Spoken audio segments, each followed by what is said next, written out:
studentska udruženja jesu bitna kako za studente, tako i za profesore.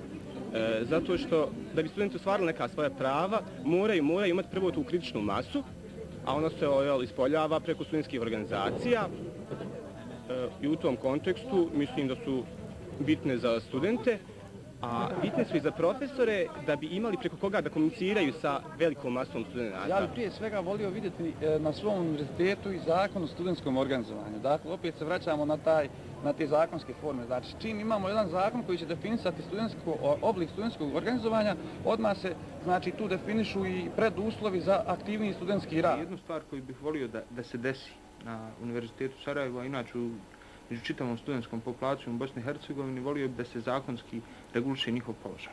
Jer danas udruženja studenta su registrovana isto kao udruženje pčelara. Prema tome, studenti nemaju status koji zaslužuju u jednom normativnom. Ja mislim da bi to u okviru reforme obrazovanja trebalo da bude jedno od glavnih pitanja, da sami studenti biraju čovjeka koji će njih predstavljati u senatu i koji će uopšte njih predstavljati u svijetu.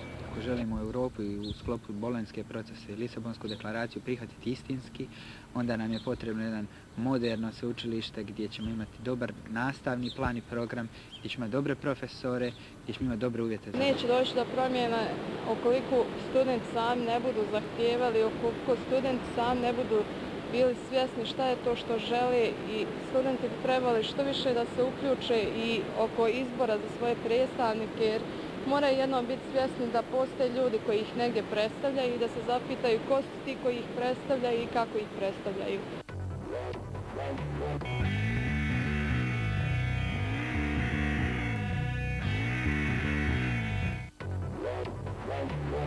Jedan od preduslova uopšte da se i približimo zapadu i zapadnim standardima studiranja jeste i potpisivanje bolonjskog procesa i da svi univerziteti u Bosni i Hercegovini trebaju težiti konačnoj sprovedbi bolonjskog procesa. Da je najvažnija stvar to što će se diplome priznati u cijelom svijetu.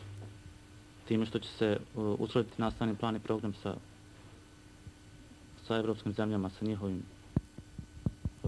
programima, njihovim načinom predavanja. Očekujem prije svega da se odnos između studenta i profesora promijeni, da se malo krene naprijed što se tiče načina održavanja nastave i organizacije fakulteta, da nam pruže više mogućnosti da aktivno učestvujemo u nastavi, a manje teoretske priče kao što je danas, odnosno kao što bivši sistem nalagao. Čujem za bolonjski proces.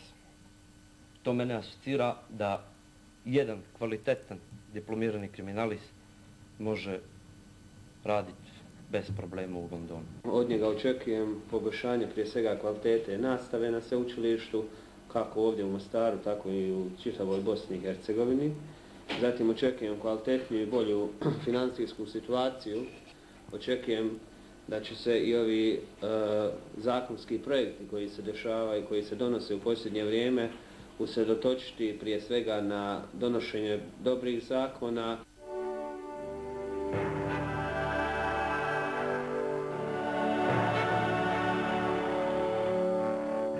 Studij ne bi trebalo završiti samo diplomiranjem, već bi trebalo nastaviti učiti dalje, odnosno se stručno usavršavati kroz postdiplomske, odnosno stručne studije. A poslije, mislim, kao i svima u stvari, od vlastitih htjenja, upornosti, znanja, hrabrosti, vjerojatno kako u odnosu na to meni, kako će biti svima.